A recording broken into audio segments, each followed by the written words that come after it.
Welcome to this week's episode of Beer in Hand Podcast. As many of you know, I love all things Michigan. So along with talking about beer, breweries, and brew tours, I started this podcast in the hope of connecting with others that have the same appreciation for Michigan as I do, including activities like camping, kayaking, hiking, biking, road trips anywhere, and a slew of other activities. My guest today is both a Michigan business owner and someone that travels the state frequently. I'm very happy to be joined by Dave Tuzanowski. He is the founder and creator of my favorite Michigan clothing and apparel shop, Detroit Surf Company. Thanks, Dave, for sitting down with me today. You are the founder and creator of Detroit Surf Company, and that's where I want to start with you. I know a little bit about your story. I know you kind of started roughly with one singular T-shirt in 2005. I didn't jump on your bandwagon until about 2012 when you were in Rust Belt. Is that about the time you went in there? Yes, sir. Rust Belt Market. Yep. So that's when I started. I found you, and then I started buying my yearly T-shirt. I've got some stocking hats. I've got a hoodie. I'm not wearing my hat today, but I've got quite a bit of your clothing. So I wanted you to kind of take the reins and just let me know how one singular T-shirt that you had made while vacationing in Maui turned into a store in Midtown Detroit now. Oh, yeah, that's the best part of the whole story, really. You know, my wife and I, we were living in Hawaii on the island of Maui that winter, like 2004, 2005. And when you take out the tourists, it's a very small community. So everyone called me Detroit. Okay. That was my nickname. So I made a T-shirt said Detroit Surf Co. You know, because I'm a surfer, and everyone thought that was funny. A big, tall guy from Detroit, basketball player. I'm 6'7", coming out here and surfing. Right. So my nickname was Detroit. So I made the shirt Detroit Surf Co. It's just for me to wear. And I came up with the logo one time. We were coming back to mainland, and I was on the flight. It was 12 or 13 hours, and I was thinking of a T-shirt just for me to wear, and I came up with the idea of Detroit Surf Co. And I thought, that's perfect.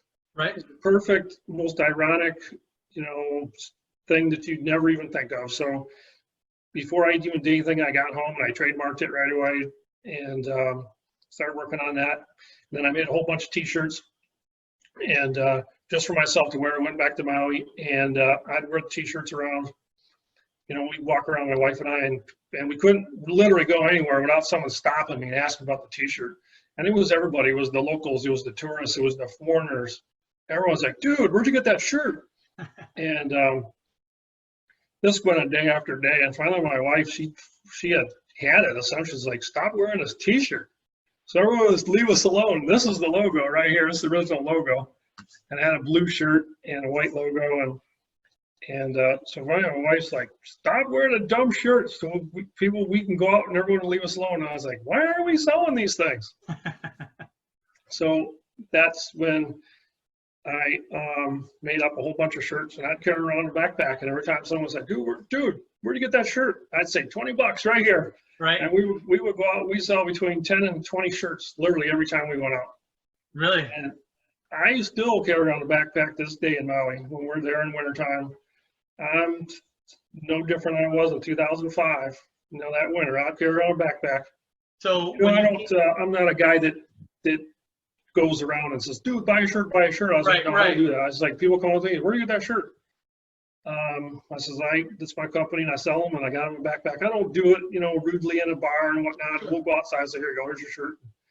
So you came back after you designed the logo on that plane ride, trademarked it, and when did you start retailing, whether it was online or in a store here in Michigan? I mean, how soon after that 2005, 2006 winter? Well, we started online right away. Maybe the next year, we started selling online, just the T-shirts with the logos, and went to hats and hoodies and stuff for women and kids and babies. And yeah, you've got onesies for babies. Yep, we got onesies. And then here's the thing, we actually make skateboards now and longboards and snowboards and surfboards. So we make all the hard goods now. And not only that, you said that what I read was they're all produced in Michigan and all 100%, all the materials are made in the U.S.? Depends on what types of boards. Okay. Like for instance, the skateboards, the trucks, the wheels, the bearings, that's all made foreign, but Okay. the wood is all domestic. Most of it's here from Michigan. A lot of the boards are made up in Houghton, Michigan. Oh, really? They're not made up there. They're made over in Hines and Beach. So it's all USA. So I mean, your decks are some of my favorites with the laser etching in them. I've actually given, there's some in the background there. It's some really cool stuff. Yeah, and I've sent those. So that has the map of the city. You've got one with the Spirit of Detroit, the Joe Louis fist. I've given away a couple of those with people that live out of state that used to be in Michigan. I've sent them your deck as a gift. I mean, I just think they're so well made and kind of Detroit Surf Company. Again, it's just something that when people see that, it just sticks because they've never heard that before. Yeah, you're right. You know what? I did all the artwork on the bottoms of those boards. Oh, really? You know, one or two things my friend Nicole helped me with, but it's all, for the most part, done by me. It's laser etched in the bottom of the boards. And I laser the top, the grip tape, so we put the logo through in the middle of the grip tape. Yeah. Which is pretty unique. Really unique. And we started selling these at Rust Belt Market, and that was our first pseudo retail.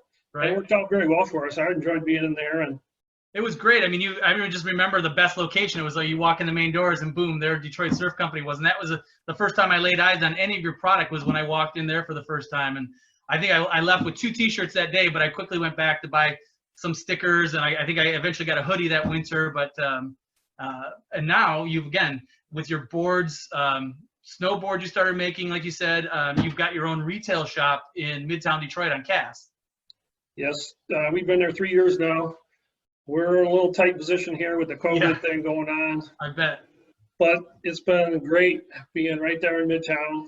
You know, we're right there at Jolly Pumpkin and Motor City Brewing and Founders, all my favorite places. Yeah, they're all walkable. So let's touch on that real quick. I mean, with the COVID and the shutdown, I know retail stores have been able to open recently by appointment. Are you guys sticking to that? Or, I mean, are you open or are you just doing online sales right now? You know, I'm just at online right now. I don't have a whole lot of hard goods to sell. I've sold every skateboard and longboard I have. Oh, trust me, I was on your website and I saw sold out, sold out, sold out. The supply chain's broken. I got some wood and some decks, but I have no trucks, wheels, and bearings. Oh, okay. So I got really nothing to sell. So the store is gonna have to stay closed until I can have some goods. I got it. I do have all the soft goods though, hats, shirts, hoodies. That's all easy to do, and I have the majority of that stuff in my basement. I actually do all the screen printing myself, and I do it in my own basement. So I can, you know, as those orders come in, those are easy orders. Okay. If I don't have it, I just screen print it up real quick, put it in the box, and ship it. So we are doing online. Yep, and as soon as I can get some goods, hopefully in a week or so, then we'll get the store open up. Okay. So out of the bigger products, that along with your decks and the snowboards and the paddle boards, what do you think when you were open? I mean, what were you moving most of? What was in high demand from you guys, or was it just everything across the board? Well, the snowboard is a tough market. Even those are made here in Michigan, 100% made in Michigan. That's a tough market, and the snowboard people are pretty particular about what they ride. Oh, really? That's tough to be in. The paddleboard market, that kind of went up like a skyrocket a few years ago, and it's not really a money maker. So we don't really do a lot of that. Where we make some decent, you know, money in sales is the skateboards and the longboards. Oh, nice. Yeah, and the soft goods. That's primarily, you know, the majority of what we sell. We'll sell a regular surfboard here or there because we'll, you know, they're specifically made here for the Great Lakes region. But we don't have a whole lot of surfers here, so it's not a big market. So let me get into your past a little bit. Are you Michigan born and raised? I mean, I know we've talked a little bit. We've met once before, but were you born and raised in the Detroit area? Yes, sir. I was born right downtown. So then, not far from the store, and I grew up primarily in Algonac. Okay, very familiar with Algonac. So how does a 6'7" basketball player then get in from Michigan getting to surfing? I mean, what kind of led you that direction? So when I graduated from college, I started traveling on my own, and I ended up going to Hawaii, Oahu, and I was at Waikiki one morning, early morning. Sun was coming up, and some guy was like, "Dude, you want to take this board out?" And I was like, "Sure."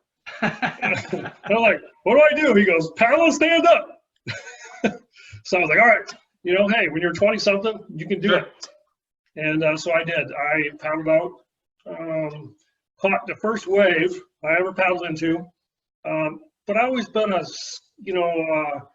water skier and a skier and everything. So riding a board was not foreign to me. It was just the aspect of the timing and the catching the wave and the paddling. Okay. So once you get that technique down, then it's not rocket science, but it's a steep learning curve. So I caught the first wave, and I proceeded to not catch the next 1,000 waves. It's like playing golf. You know, you go play golf, you have that one good shot, and that you're like, oh, that's what keeps you coming back. Yeah, but it hooks you. Yeah. Yep. So it's a learning curve, and that's how I learned. Here we are. Fast forward now, and I left my professional career about 10 years ago, and I've been doing this full time ever since. Nice. I watched a video with you today, and you were talking about, and I know a little bit of it, especially from online now, but I'm sure it's been around for years, that there is a underground surfing community in Michigan. I mean, there's some pretty good waves out there that, depending on the season and where you're at, you can do some surfing in the Great Lakes. Oh, absolutely, and it's pretty good surfing too. Most people don't realize.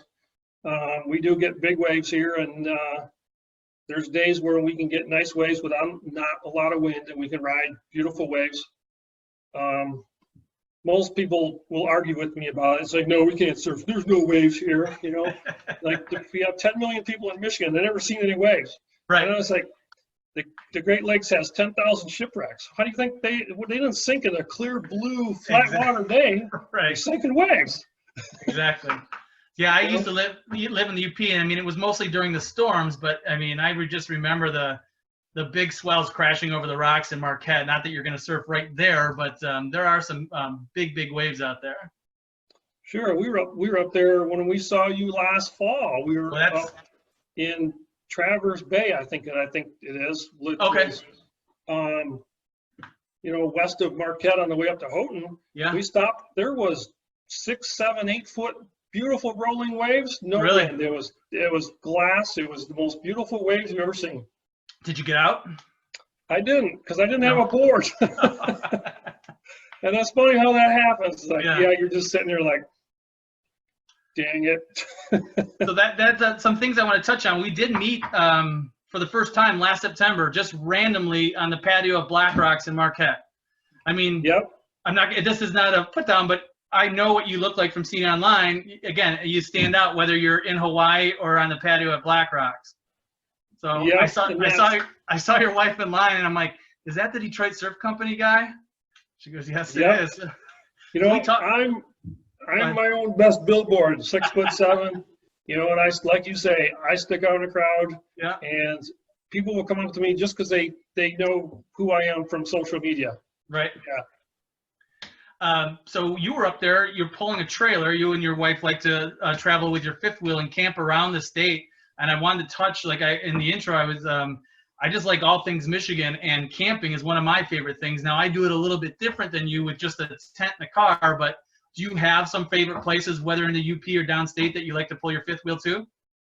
Oh, yeah. You know what? The UP, Copper Harbor. Yeah, you can't go wrong, right? Fort Wilkins. You know, take the mountain bikes, go up there. In fact, we're going to be up there this September for like a week or so. Nice. On our way back from the Badlands. But Fort Wilkins, Copper Harbor, the one near Houghton, McLean. Okay. Porcupine Mountains, beautiful places, especially in the fall, or like late fall, maybe when the weather's still pretty good and there's not a lot of people or kids. Some places down, you know, in the lower peninsula, I'd say Wilderness. So you were just up there. You were just up in Wilderness. I think I saw you check in maybe a month and a half or 2 months ago. No, that was last fall. Was that? Oh, okay. That was a while ago. Yeah, that was on the way back from a UP trip. We stopped in there, and we were like the only people there in that one loop, and it was pretty neat. That's a great campground, and not a lot of people head up that way, or they pass it and not realize that it's right there. I mean, you're what, 10 minutes or 15 minutes from the bridge, if that? Yep. Yeah. Yep. We we went to that new microbrewery up there. I think it's called Mackinac. Beer to Mac? What is it? Beer to Mac? No, I don't know. It's right there just south of Mackinac City, the brewery. Yeah, so there's two of them. They in town in Mackinac City, there's one called Rusted Spoke that opened up, and then there's one called Beer to Mac. Yeah, we went to that Beer to Mac one, yeah. Yeah, both really good. I think that's been around a couple years now, but they've got that really cool cement poured floor with their logo like really sprawled out across. That's one thing that stood out when I went in there. Yeah, some of our favorites in the UP though, I'd have to say Doc. Yeah, for sure. The Reclamation IPA is one of my favorites, all-time favorites. Yeah, it's a shame that they distribute, but you're not going to find that this far south. I mean, you can find it around the bridge, but I haven't really seen it in too many stores around here. No, I get it. You got a hookup? Yep, it's over here, right over here in Chesterfield, Lakeville Market. All right. I got some out in the garage right now. I'm heading over. Yeah, Doc. Doc is great. The last podcast I did, or one of the few or two ago, there's including Harvey and Nagani and then Marquette and Ishpeming, there's about 7, 8, or 9 of them now, along in town and then outside of town. So Marquette's really blowing up in the craft beer market. Yep. Doc being one of the originals. Spending some time up there this fall ourselves, Black Rocks and Doc, and interested in see what else is up there, and like Keweenaw out there in Houghton. Keweenaw was fantastic too. Keweenaw's good, and then I love we touched on Copper Harbor, but Brickside right at the bottom of the hill. Yep. You get done biking and you just cruise right in, park your bike outside. You might have to duck when you go in there. I do. Yeah, those ceilings are pretty low. I'm gonna put some stickers up in there this time. You should, yeah.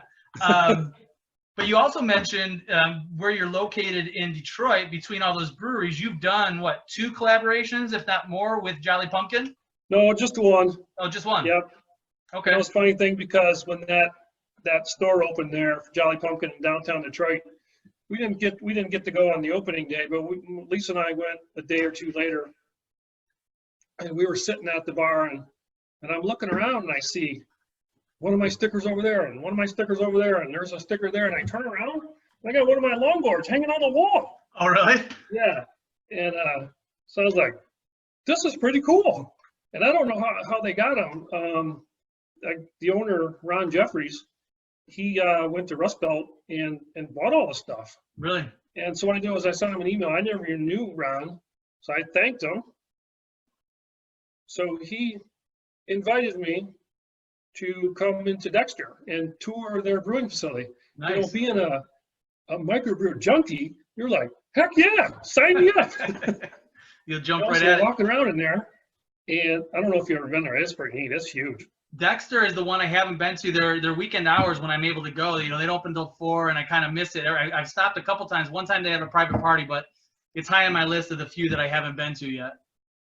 So we're in there. He's giving me a tour of the brewing facility. It's just massive. And Ron, he's a surfer too and a skater, and he spends part of winter in Hawaii too. So we made this, instant, surfing, beer drinking connection. Sure. So he's showing me around, and I'm like, hey, Ron, what about a Detroit Surf Code Jolly Pumpkin collaboration? And he stops mid-sentence. He goes, do it. We're doing it. And so we are both headed to Hawaii, and he goes, when we both get back home, he goes, let's meet up and we'll make the beer. So we got home in May that year. I think it was like 2017 or something like that. And I went out to Dexter again, and he goes, what kind of beer are you gonna make? And I says, how about a red IPA, which is something you don't see a lot. Often, right? yeah. And it wasn't a sour beer, it was a regular beer. Okay. And so Ron's like, that's a great idea. He goes, I'm going to come up with the recipe, and he goes, I'll make a little batch, and then you come out here and we'll taste test it, and we'll make a big batch. If it's good, he goes, we got to make a couple, 3 batches, we'll do it. All right. And so anyway, Ron, he made the small batch, and I went out there and tasted it, and he goes, what do you think? And I says, well, there's no need to make any more batches, any more test batches. He goes, I agree. Good? And so they made a big batch and sold it in a bunch of their locations, and we sold at retail. Meaning I went out and some bars and restaurants and people I knew, and I had them, they bought it Oh, through okay. the distribution channels. But the only problem with it was that the distributor priced it like $350 a half barrel just because it had the Jolly Pumpkin name. Oh, wow. So it was tough. It was tough to sell it, wholesale essentially. And I talked to Ron about it. He goes, yeah. He goes, the distributors, they're the ones that set the pricing. There's nothing that, they could be involved in that, any of that. It's all distributed through them. And he says, just because it says Jolly Pumpkin, it was $300 or whatever. Wow. But we did have a bunch of restaurants that had it and bars and stuff. And Okay. we had a luau tap release party over there at Jolly Pumpkin. And a lot of the proceeds from some of the different raffles and things went over to the Ride It Sculpture Skate Park. And we raffled off a bunch of stuff. And that was pretty neat. Their in-house artist took one of my boards and painted the bottom of it. It was pretty neat, and did like a Detroit Surf Co. Jolly Pumpkin logo. Where's that hanging at? That was pretty neat. Adam Foreman was the guy. That's their in-house artist. He actually was airbrushing it right on site there at the luau party. Oh, really? Yep. Do they still have it hanging in the brewery? We raffled that one off too, but there's a couple of my boards that are hanging up there in Detroit. Okay. If you look around, you'll see them. All right. Then we did another tap release party over at Mercury Burger Bar. I don't know if you've ever been there. Oh, yeah. Quite a few times, yeah. Yep. Great place, great food, great people. No, yeah. And we had a little tap release party over there. They had a band come, and we packed that patio, and it was a lot of fun. Yeah, Mercury has one of my favorite burgers in Detroit for sure. Yep, I'm the Southwest Detroit burger one myself. Are you? Yeah, that was awesome. Yeah, they do some really good stuff there. So you're northern, east side Detroit burbs. Do you have local go-to breweries near you? I know I saw you one time. I never said hi, but I saw you on the patio at Brown Iron in Shelby or in Washington. Oh man, should have said hello. Yeah, I know. That's a little far for us over that way. There's some new ones over there in St. Clair Shores that are pretty good. What's the pop? There's J-Mix over there. They've got Baffin, Copper Hop. Yeah, Copper Hop's really good. Yeah, they hit the ground running. When I went in there, it was a second or third weekend, and you kind of never know when you go to a new brewery how it's going to be. But the three owners, quickly got the story, but they were home brewing and their beers were on point. And like I said, they were crowded and everyone was enjoying it. You can tell not only it's a new place, but when you can't find a seat for hours on end, the beer has to be really, really good.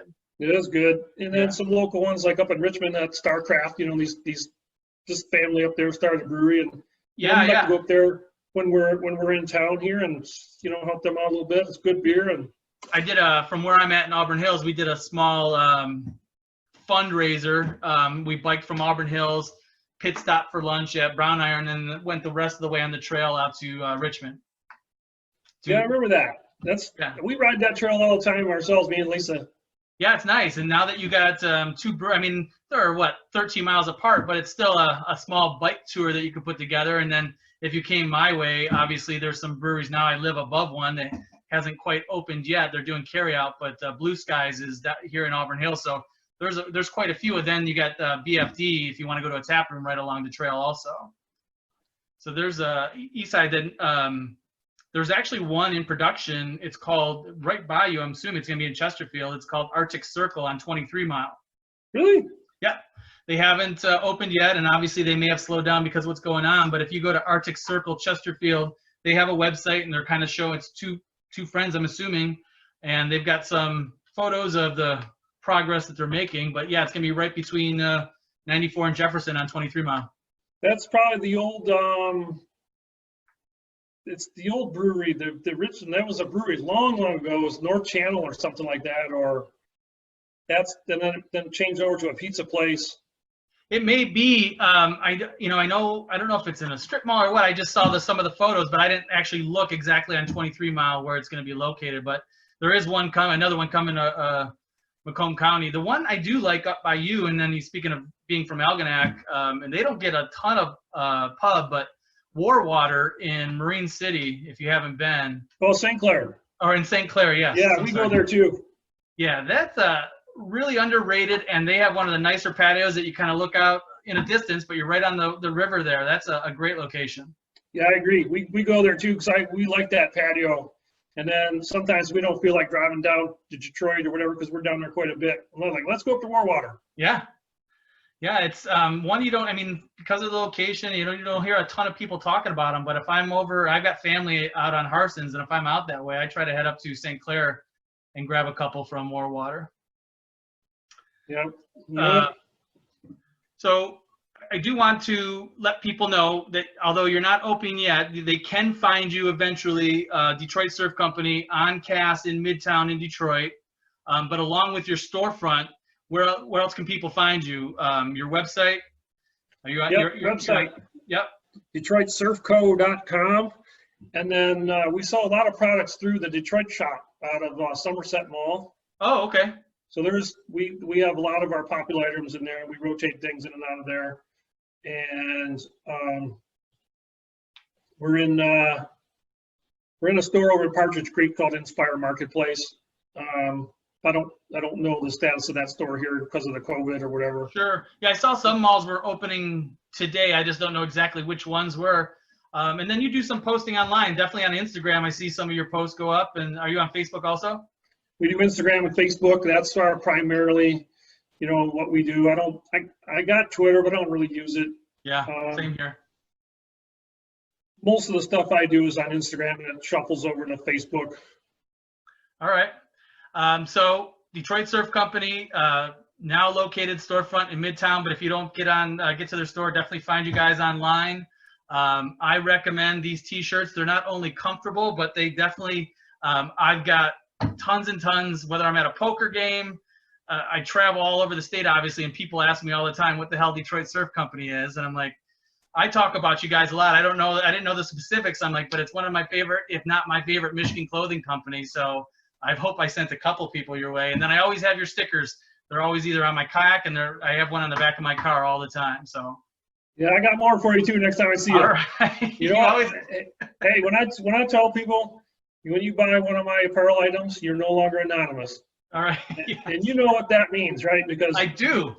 You walk, through the airport or in another state or somewhere, and people will come up to you and will talk to you about, hey, where'd you get that shirt? Tell me about that shirt. And you meet the coolest people that way. It's 100% true. I've been wearing you for probably 8 years now, and there's been many times that I've had your shirt on, whether, like I said, at just a friend's poker game, and I've never met a guy before, and they're like, "The hell's Detroit Surf Company? How is there surfing in Michigan?" And I'm like, "Just go look," and then I start talking about you guys. But I've definitely got a ton of compliments when I wear your shirts, and I wear them often. You can ask my friends. No, I do. I know you do, because I see you on social media going to those different breweries with my shirts and stuff on. Yeah, I tag you all the time. So, well, I appreciate your time, Dave. We'll definitely get a beer once things are able to open up, and I'll grab some of those stickers, and we'll hang out some more. Maybe see each other in the UP again this summer. Yeah, we'll do. All right, buddy. Thanks a lot. I appreciate it. You got it. Thank you.